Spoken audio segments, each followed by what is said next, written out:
those of you who don't know me, my name is Priya. Today I'll be talking about our newest live edge slab species called Peroba Rosa or Rosa Peroba. This species is commonly known for beekeeping, and you can find it in countries such as Brazil, Peru, and Argentina, and some others. The color on this is awesome because it looks a little bit like a canary wood if you take a look at this slab. But then if you also look at this slab, it looks a little bit like a red heart.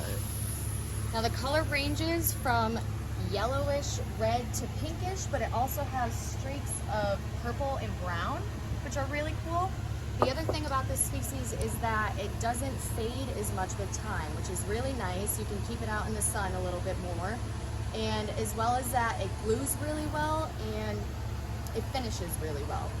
So you guys should come on out and get your newest slabs. These are some awesome slabs. Look at that figure. And as always, happy woodworking.